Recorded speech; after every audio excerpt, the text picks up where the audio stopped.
목사님 나오셔서 복 있는 사람은 이라는 제목으로 말씀 전하실 때 귀한 은혜 받으시기 바랍니다.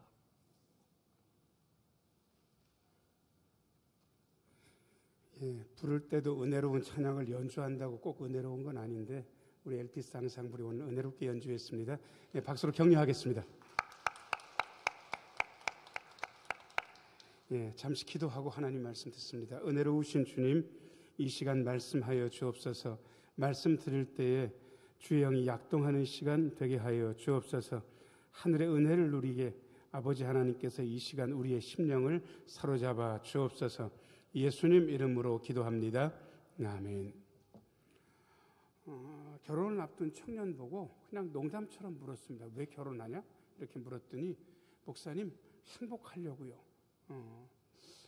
제가 그때 아차 싶었습니다. 완전 잘못 생각하고 있다. 행복하기 위해서 결혼을 하게 되면 한 석 달 정도는 행복할 수 있어도 그 뒤로 40년, 50년 열받은 상태로 살아갈 가능성이 굉장히 많이 있습니다. 그리고 인생의 목적은 행복이 돼서는 안 됩니다. 많은 분들이 사람의 제일 되는 목적이 무엇이냐? 하나님을 영원토록 즐거워하고 주님을께 영광 돌리는 것입니다라고 요리문답 공부를 다 했는데도 불구하고 뭐 때문에 예수 믿냐 그러면 행복하려고요. 뭐 이런 식으로 대답하는 분들이 많이 있습니다. 그 목적은 잘못됐습니다. 그리고 자식들 위해서 기도할 때도요, 행복하게 해달라는 기도는 하지 마세요. 그거는 응답되지 않습니다. 자, 저를 따라서 하세요. 하나님께 영광 돌리게 하소서.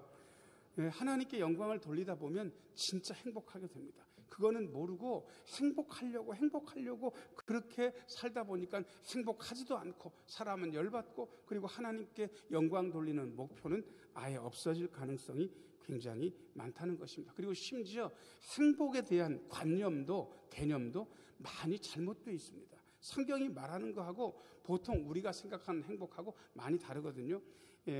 사람들이 얘기하는 걸 찬찬히 들어보니까 행복이 뭔가 그랬더니 잘 먹고 잘 사는 거, 고통 없이 사는 거, 그러다가 평안하게 자는 듯이 가는 거, 뭐 이런 거 얘기하는 것 같아요. 그런데 그거 행복의 목표로 삼을 수도 없고, 그리고 그 목표를 삼고 움직인다고 해도 잘 되지 않습니다. 그래서 저는 행복에 대해서 이야기할 때는 성경 말씀에 좀 귀 기울이면 좋겠다라는 생각을 해보는 거예요. 왜냐 그러면 우리의 생각과 사뭇 다르니까. 그래서 오늘 제가 본문으로 고른 말씀이 시편 1편인데 시편 1편을 읽은 분들은 시편이 1편부터 몇 편까지 있는지 아세요?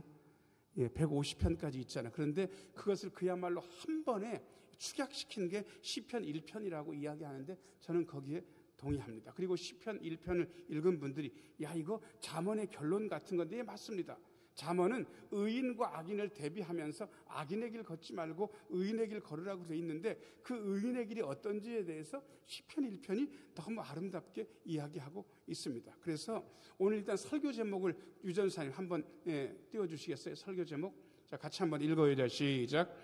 복 있는 사람은, 그냥 행복한 사람으로 바꿔도 상관없습니다. 자, 저를 따라서 하세요. 행복한 사람은, 복 있는 사람, 행복한 사람은 어떤 사람인지 제가 4가지로 시편 1편을 중심으로 말씀드리겠습니다. 1번입니다. 1번 같이 한번 읽어야 돼요. 시작. 복 있는 사람은 올바른 것을 선택한다. 올바른 것 말고 사람으로 바꿔서 다시 한번 읽어야 돼요. 시작. 복 있는 사람은 올바른 사람을 선택한다. 1절 말씀 같이 읽겠습니다. 1절. 자, 시작. 복 있는 사람은 악인들의 꾀를 따르지 아니하며 죄인들의 길에 서지 아니하며 오만한 자들의 자리에 앉지 아니하고. 여러분, 복 있는 사람, 행복한 사람은 어떤 사람인가? 이런 사람들하고는 안 어울린다, 그 뜻입니다. 어울려 친구 삼아서 같이 살지 않는다. 여러분, 세상에서는 관계를 가지게 되면 나한테 좋은 분도 있지만 나를 나쁘게 만드는 분도 있습니다. 모든 사람이 나한테 다 도움이 될 것이다라고 얘기하는 분은 세상에 대해서 잘 모르는 거예요. 어떤 분하고는요, 그냥 관계를 끊는 게 그분의 일생 더 좋을 수도 있는 거예요. 그런 사람들을 시편 1편은 악인들, 죄인들, 오만한 자들이라고 이야기합니다. 이분들이 어떤 생각을 가지고 있는지 제가 몇 가지만 말씀을 드릴게요. 이분들의 공통점은 뭐냐 그러면요, 일단 하나님을 인정하지 않습니다. 악인들. 자, 저를 따라서 하세요. 악인들은 하나님을 인정하지 않습니다.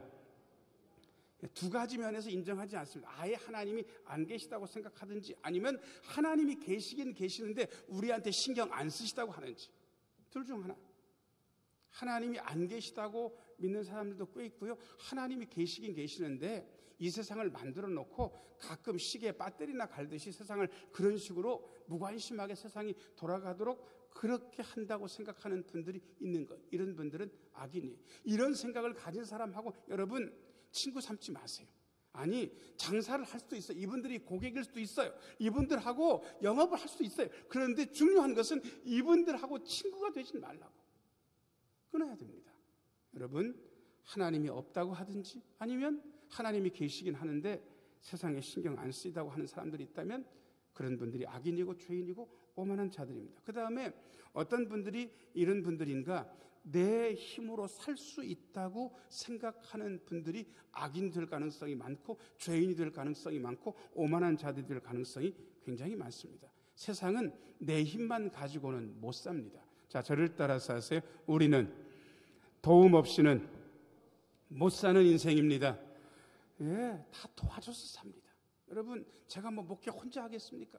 부목사님들 잔뜩 계시고, 장로님들, 안수집사님들, 권사님들, 교역자님들, 인도자님들, 선생님들, 찬양대원들, 엘피스, 식당 봉사하시는 분들, 다 이런 분들이 도와주니까 목회가 되는 거죠. 누구도 마찬가지입니다. 도움 없이는 못 사는 거예요. 나 도움 안 받아도 나 혼자 잘해 나갈 수 있다고 생각하는 그 순간 그분은 이미 악인의 길을 가고 있는 겁니다. 그 다음에 악인들, 죄인들, 오만한 자들의 특징은 뭐가 있냐 그러면요, 내가 결정한다라는 생각을 가지고 있는 분들이에요. 여러분, 우리가 인생 살면서 내가 결정한다라는 생각을 가지고 있는 순간 그분의 삶은 반드시 꼬이게 돼 있습니다. 자, 저를 따라서 하세요. 나는 결정하지 않습니다. 우리 예수님이 결정하십니다. 예, 예수를 믿은 순간 우리는 우리의 인생의 결정권을 이미 하나님께 양도했어요. 그러니까 여러분, 내가 결정할 수 있다는 생각을 버려야 됩니다. 나도 나를 결정 못하고 내 자식의 삶은 당연한 거고, 그리고 내가 결정할 수 있다는 그 생각을 버리고 결정하는 그 순간에 하나님 앞에 다시 한번 우리의 결정권을 양도한 것을 인정해야 됩니다. 하나님, 저는 인생의 결정권을 하나님께 양도했습니다. 하나님께서 결정해 주시면 제가 힘있게 나가겠습니다. 이렇게 하는 거예요. 그래야 제대로 된 인생이 펼쳐지는 거예요. 자, 그 다음에 어떤 사람이 악인이고 죄인이고 오만한 자들인가? 나 실수 안 해. 나 착각 안 해. 그러니까 나 실수도 착각도 안 하니까 나 사과도 안 해. 이런 분들은 악인이고 죄인이고 오만한 자들이. 여러분, 우리가 다 죄인이잖아요. 죄인은 실수해요. 착각해요. 실수하고 착각하니까 실수를 했으면 나 미안하다고, 나 착각하고 실수했다고 사과하면 되는 거예요. 어렵지 않아요. 죄인이라고 인정하는 순간 어떤 일도 괜찮아져요. 죄인이니까. 그런데 나 실수 안 해, 착각 안 해. 그러니 나 실수 착각도 안 했으니까 나 사과도 안 해. 그렇게 살면 인생이 복 있는 것이 아니라 저주스러운 인생도 될 수 있는 것이죠. 복 있는 사람은 하나님이 없다고 하는 자들, 내 힘으로 살 수 있다고 하는 자들, 자기가 결정권이 있다고 하는 자들, 나는 실수하고 착각하지 않는다라고 하는 그런 사람들하고 안 어울리는 게 행복한 사람, 복 있는 사람입니다. 자, 그 다음에 두 번째입니다. 두 번째, 2번. 같이 한번 읽어야죠. 시작. 복 있는 사람은 말씀을 즐거워하며 늘 묵상한다. 2절 말씀. 2절 같이 한번 읽어야죠. 시작. 오직 여호와의 율법을 즐거워하여 그의 율법을 주야로 묵상하는도다. 아멘. 자, 여러분, 솔직히 그냥 제가 묻겠습니다. 하나님 말씀을 읽고 묵상하고 선포하는 게 즐겁습니까? 즐거우시냐고. 예, 대답을 잘 못하세요. 왜냐 그러면 이게 목사님 읽으라고 하니까 읽는 거고, 그 다음에 하라고 하니까 하는 거고, 읽어야 될 것 같으니까 읽는 거지 솔직히 별로 즐거운지는 모르겠습니다라고 많은 분들이 얘기를 해요. 제가 그걸 이해를 해요. 그런데 그런 분들은 아직 어느 일정 단계까지 못 도달하신 거예요. 탁구나 테니스나 다른 걸 해보면 말입니다. 처음에 탁구 치면서 어려운 게 뭐냐 그러면 공을 치는 시간보다 공 주스러 다니는 시간이 훨씬 더 많다는 겁니다. 공 주스러 다니다가 일 보는 거예요. 근데 그때는 재미가 없어요. 근데 그 단계를 살짝 지나게 되면 이제는 제법 주스로 당기는 거 보니까 보다 치는 시간이 더 많아지게 되면 살살 재미가 붙는 거예요. 하나님 말씀도 그래요. 처음에는 말씀을 읽고 말씀을 묵상하고 말씀을 선포하고 말씀을 쓰는 게 별 재미없어. 그런데 희한한 것은 조금씩 하다 보니까 읽는 재미, 말씀을 듣는 재미, 말씀을 선포하는 재미, 말씀을 쓰는 재미가 있기 시작하는 거예요. 이 재미를 이미 아는 분들은 어느 정도에 도달하신 거예요. 근데 목사님 저는 아직까지도 재미가 1도 없습니다라고 생각하는 분들은 좀 더 하셔야 돼요. 좀 더 하셔야 진짜 재미를 느끼게 됩니다. 자, 그런데 일단 저는 말씀을 읽을 때 이것을 강조하는 사람입니다. 2절 다시 한번 비춰줘 보세요. 밑에 2줄 같이 한번 읽겠습니다. 시작. 그의 율법을 주야로 묵상하는 것. 이 묵상에 대해서는 하도 묵상, 렉시오, 디비나부터 많은 것들을 어렵게 사람들이 얘기해가지고 묵상은 어려운 거다라는 생각을 가지고 있어서 묵상하면 이렇게 고개를 절레절레 흔드는 분들이 계신 거예요. 묵상은 그게 아닌데. 자, 저를 따라서 하세요. 묵상은 어렵지 않습니다. 쉽습니다. 이게 뭐냐 그러면요. 성경책을 쭉 읽어가다가 어느 순간에 제정신 차리고 읽다 보면 그 말씀이요 희한하게 눈에 들어올 때가 있어요. 어떤 분들은 그 글자가 크게 보였다고 하는 분들도 있고 어떤 분은 심지어 그 글자가 꿈틀댔다고 하는 분들도 계셔요. 심지어 아주 심각한 증세인데 그 글자가 색깔이 다르게 보였다 이렇게 얘기하는 분들까지 있을 정도니까 아무튼 그 글자가 부각돼서 딱 눈에 들어오는 거예요. 그러면 그때 쑥 지나가면 안 되고 멈춰야 돼요. 멈춘 다음에 제가 한번 해봐 드릴게요. 유전사님 그 2절 한번 비춰줘 보세요. 2절. 자, 제가 쭉 시편 2편을 읽고 있는데 이걸 소리내어 읽는다고 가정을 하는 거예요. 오직 여호와의 율법을 즐거워하여. 즐거워한다고? 이게 들어왔어. 그럼 어떻게 하면 되냐 그러면요. 딱 멈추셔서 즐거워하여.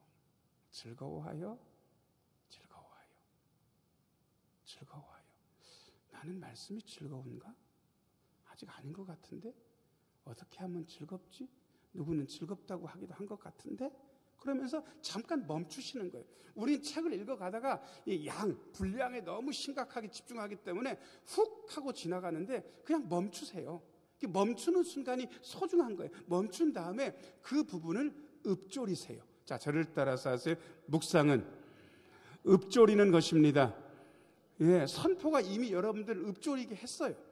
오직 여호와의 율법을 즐거워하여, 오직 여호와의 율법을 즐거워하여, 오직 여호와의 율법을 즐거워하여. 그러면서 이미 여러분들이 읊조리고 있다고. 대신 저는 여러분들이 개인적으로 읽을 때도 작은 목소리 가지고 나지막하게 읽다가 딱 어떤 부분이 눈에 들어오면 멈춘 다음에 읊조리는 거. 이게 묵상의 기본이고 전부입니다. 자, 저를 따라서 하세요. 묵상은 읊조리는 것입니다.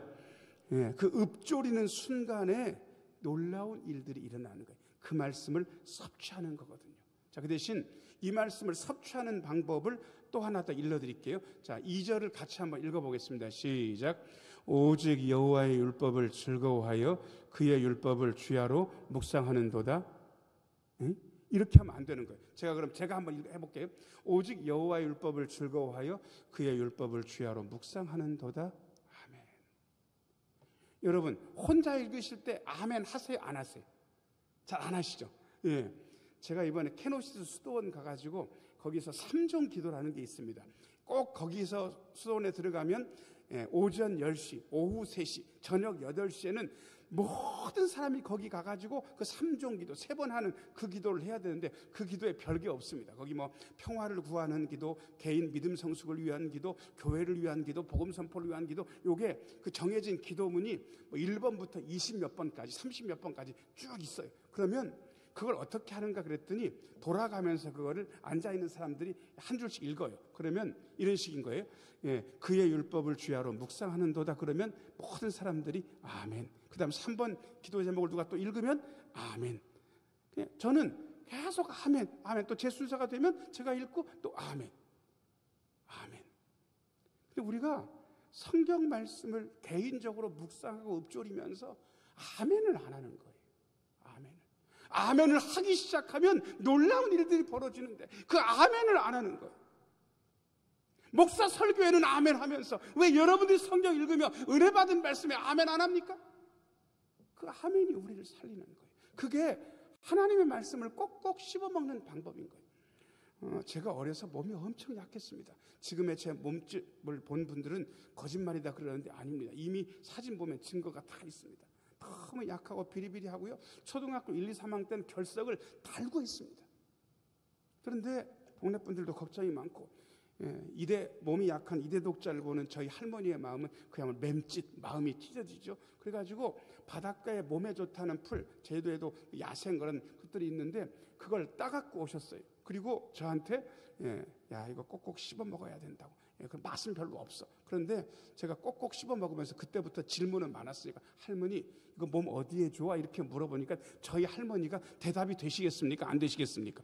어디에 좋은지 답을 못 하시는 거예요. 그런데 저희 할머니가 뭐라고 얘기했냐 그러면 야 묻지 말고 따지지 말고 그냥 몰라도 돼.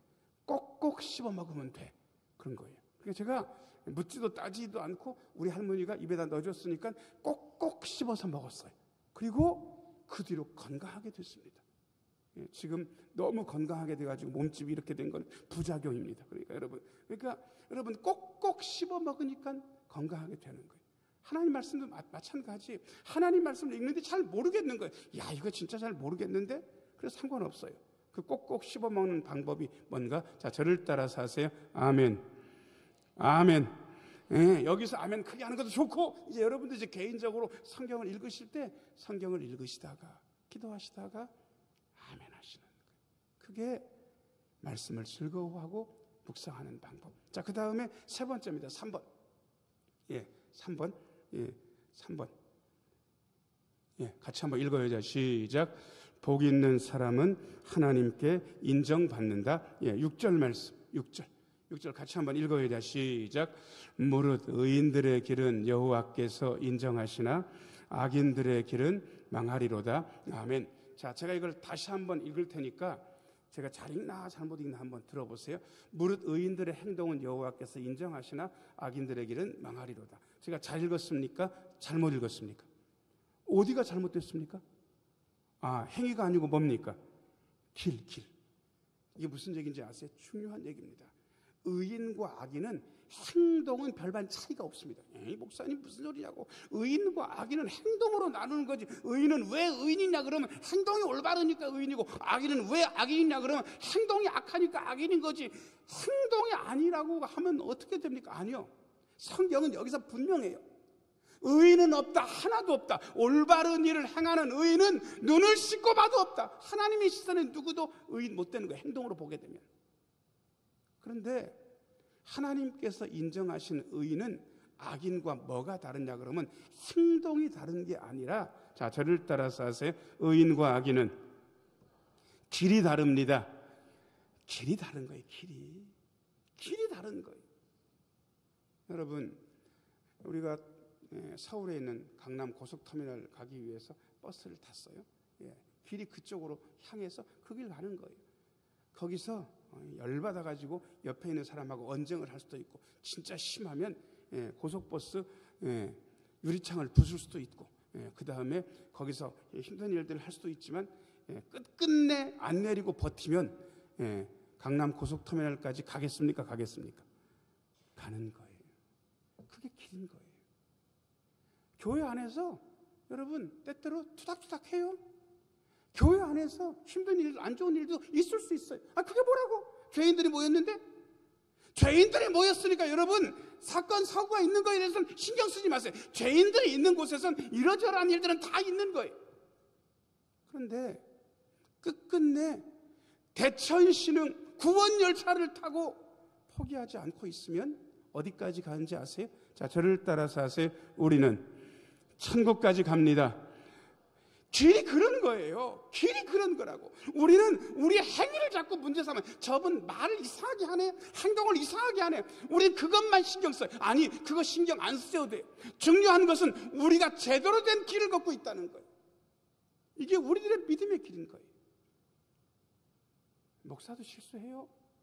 믿음 좋은 장로는, 기도 많이 한 권사님, 신실한 안수 집사님들도 다 실수할 수 있는 거예요. 그게 무슨 상관입니까? 그게 무슨 대수입니까? 죄인인데. 문제는 우리가 제대로 된 의인들의 길을 걷고 있다는 사실이 중요한 거예요.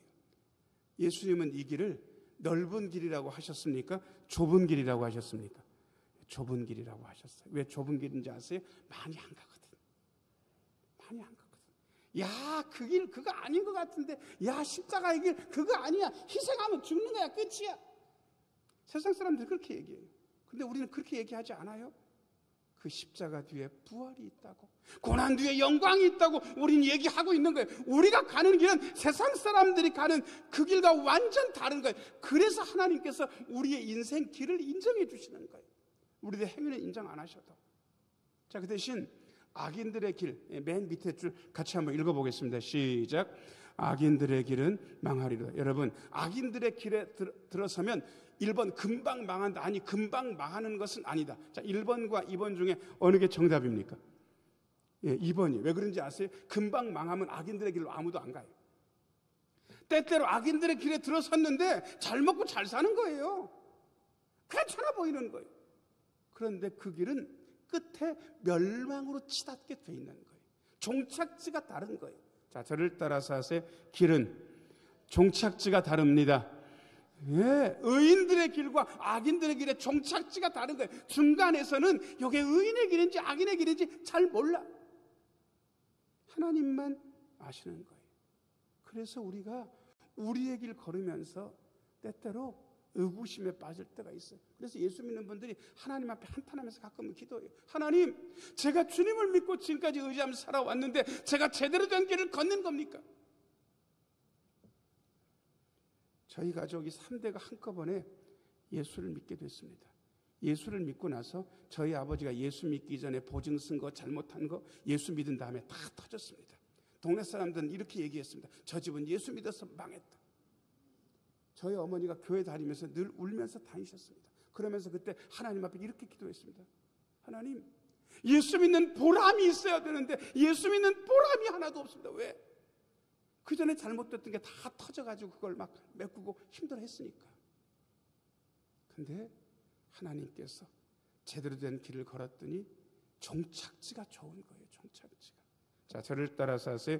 우리 하나님께서 의인들의 길을 인정해 주십니다. 예, 중간에 힘들 수 있어요. 눈물겨울 수 있어요. 그러나 하나님께서 그 길을 인정해 주시는 거예요. 복 있는 사람 하나님께 인정받아요. 자, 그 다음에 4번째입니다. 예, 같이 한번 읽어요. 시작. 복 있는 사람은 시냇가에 심은 나무처럼 결국 모든 일이 다 형통하게 된다. 예, 3절 말씀. 3절 같이 한번 읽겠습니다. 시작. 그는 시냇가에 심은 나무가 철을 따라 열매를 맺으며 그 잎사귀가 마르지 아니함 같으니 그가 하는 모든 일이 다 형통하리로다. 아멘. 예, 그 성경을 읽다 보면 시편과 잠언에 놀라운 이미지들이 거기 있습니다. 지금 3절에 여러분들이 평생 마음속에 아로새겨야 될 놀라운 이미지 하나가 있는데, 자, 맨 첫 줄, 자, 저를 따라서 하세요. 나는 시냇가에 심은 나무입니다. 네이버에 시냇가에 심은 나무라고 치시고 이미지 검색을 한번 해보세요. 그럼 거기에 이미지가 많이 나와요. 그 중에 제일 마음에 드는 이미지 하나를 좀 크게 만든 다음에 물끄러미 보세요. 아니, 다른 거 하지 말고 물끄러미 보신 다음에 이렇게 하는 거예요. 자, 저를 따라서 하세요. 나는 시냇가에 심은 나무입니다. 그 이미지를 여러분 마음속에 새기고 사세요. 시냇가에 심은 나무 이미지. 그 이미지가 여러분들의 결정적인 순간에 살리는 거예요. 어떤 때는 글자보다 이미지, 그림이 우리의 뇌 속에 길게 남아요. 예전에 예수 믿는 집에 가면 예수님께서 기도하시는 모습, 그 다음에 양떼를 거느리시는 모습, 그 다음에 풍랑을 앞에서 어떤 사람 어깨에 딱 손을 얹고 이렇게 가르쳐 주시는 그런 사진들이 꽤 많이 붙어 있었는데, 요즘은 신방을 가보면 그런 사진들이 많이 붙어 있습니까? 안 붙여 놓습니까? 안 붙여놓은 거예요. 저는 굉장히 좀 아쉬워요. 왜냐 그러면 그런 이미지 하나가 우리에게 힘을 주는데 그 이미지에 대한 도움을 못 받는 거예요. 여러분, 마음속으로라도 생생히 그려야 되고, 이게 생생하게 못 그려지는 분들을 위해서 제가 네이버 검색, 이미지 검색 좀 하시라고 말씀을 드렸습니다. 자, 옆에 있는 분들 얼굴 보시고요. 예, 그대는 시냇가에 심은 나무예요. 한번 해보세요. 자, 시작. 그대는 시냇가에 심은 나무예요. 예, 여러분, 그대는 시냇가에 심은 나무예요. 나 시냇가에 심은 나무. 이 이미지를, 성경의 이미지를 가지고 우리가 힘있게 살 수 있는 거예요. 자, 그런데 시냇가에 심은 나무는 증상이 있는데, 두 번째 줄 같이 한번 읽어요. 자, 시작. 철을 따라 열매를 맺으며. 여러분, 심을 때가 있어요. 자라날 때가 있어요. 열매를 거둘 때가 있는 거예요. 아무 때나 열매 거둔다고 하지 마세요. 인생에도 열매를 거둘 때가 있고 심을 때가 있는데, 심을 때 앉아가지고 왜 열매가 안 생기냐고 그렇게 한숨 쉬는 분들도 있고, 어떤 때는 열매를 이미 거두고 있는데 막 욕심이 많아가지고 뭐 좀 해보려고 하는 분들도 있는데, 그러지 마시라고. 철을 따라서 하는 거예요. 자, 그 다음에 세 번째 줄, 네 번째 줄 같이 한번 읽어요. 시작. 그 잎사귀가 마르지 아니함 같으니 가뭄에도 안 마른다. 어려운 일이 있어도 시들지 않는다. 그 뜻 아니겠습니까? 저는 여기까지 무척 좋았어요. 그런데 제가 시편 1편 읽으면서 여러분들과 저가 같이 읽은 요 3절의 밑에 두 줄 때문에 제가 고민이 엄청 많은 사람이었어요. 밑에 두 줄 같이 한번 읽어보겠습니다. 시작. 그가 하는 모든 일이 다 형통하리도다. 진짜로요? 진짜로? 하는 모든 일이 다 형통하게 됐습니까? 지금까지 살면서 그랬습니까? 저는 설교하면서 거짓말은 하지 말자, 제가 일생 좌우명입니다. 근데 이 말을 확신 있게 선포를 못 하겠는 거예요. 왜? 나 성경 말씀 읽는 사람, 성경 말씀이 저도 납득이 돼야 여러분들한테 얘기할 거 아니겠습니까? 아니, 어떤 일이 안 됐지, 어떤 일이 힘들었지, 제가 알겠는 거예요. 근데 제가 성경 한 군데를 더 읽었잖아요. 자, 제가 한번 읽어봐 드릴게요. 하나님을 사랑하는 자, 곧 그 뜻대로 부르심을 입은 자들에게는 모든 것이, 그 뒤에 보면 여러분 다 아실 거예요. 자, 시작. 모든 것이 합력하여 선을 이룬다. 이게 무슨 얘기인지 아세요? 자, 우리 삶에 안 좋은 일들이 툭툭툭 일어나요. 어떤 땐 건강을 잃기도 하고, 어떤 땐 재물을 잃기도 하고, 어떤 땐 자식들이 힘든 일을 하기도 하고, 어떤 때는 막 관계에서 문제가 생기기도 하고, 안 좋은 일들이 일어난다고. 우린 이거 하나하나만 보는 거예요. 그런데 하나님 위해서 다 보시면서 이거를 버무리시는 거예요. 비빔밥 버무리듯이, 김치 버무리듯이 버무리시는 거예요. 하나님께서 버무리시고 나면 이거 하나는 안 좋은데 하나님이 버무리고 나면 좋아지는 거예요. 이게 하나님의 역사인 거예요. 자, 저를 따라서 하세요. 우리 하나님께서 안 좋은 일을 버무리셔서 좋은 일로 만드십니다. 저는 몇 번 경험했어요. 몇 번 경험했어요. 인생에서 몇 번 경험하고 나니까 안 좋은 일을 하나님께서 버무리셔서 어떤 좋은 일로 만드실지가 기대가 되는 거예요. 우리 하나님은 놀라운 분이거든요. 이것까지 알고 나니까 유전사님과 3절 다시 한번 비춰줘 보세요. 3절. 3절. 밑에 두 줄에 진짜로 아멘 할 수 있는 거예요. 밑에 두 줄 같이 한번 읽어야 돼. 시작. 그가 하는 모든 일이 다 형통하리로다. 아멘. 아멘을 하셔야 돼. 아까 아멘 하라고 그랬잖아. 자, 같이 한번 더. 시작. 그가 하는 모든 일이 다 형통하리로다. 아멘. 여러분, 하나님께서 우리를 복 있는 사람으로 부르셨습니다. 복 있는 사람으로 살기를 원하십니다. 그래서 제가 오늘 설교 내용을 요약해서 4가지 기도로 만들었습니다. 1번부터 같이 한번 읽어야 돼. 시작. 올바른 것을 선택하는 복 있는 사람이 되게 하소서. 올바른 사람들이 중요하다고 말씀드렸습니다. 2번 자 시작. 늘 하나님의 말씀을 즐겁게 묵상하는 복 있는 사람이 되게 하소서. 읍조리라고 말씀드렸고 아멘 하라고, 개인적으로 읽을 때도 아멘 하라고 말씀드렸습니다. 3번 자 시작. 하나님께 인정받는 복 있는 사람이 되게 하소서. 우리의 길을 점검하면 됩니다. 순간순간 행동은 잘못될 수 있어도 우리의 길만 바르다면 하나님께서 결국은 인도하십니다. 4번도 읽어요. 자, 시작. 시냇가에 심은 나무처럼 결국 형통하는 복 있는 사람이 되게 하소서. 아멘. 자, 앉아 계신 분들 모두 저를 따라서 하세요. 나는 복 있는 사람입니다. 기도하겠습니다. 은혜로우신 아버지 하나님, 늘 올바른 것, 올바른 사람 선택하게 하여 주옵소서. 하나님의 말씀을 즐겁게 읊조리고 아멘하게 하여 주옵소서. 우리의 길을 인정하신 하나님을 생각하며 하나님께 정해주신 그 길로 나아가게 하여 주옵소서. 시냇가에 심은 나무처럼 때때로 어려운 일이 있어도 하나님이 버무리시는 것을 믿고 아름답게 선한 걸로 바뀔 것을 믿으며 복 있는 사람의 길을 걷게 하여 주옵소서. 예수님 이름으로 기도하옵나이다. 아멘. 430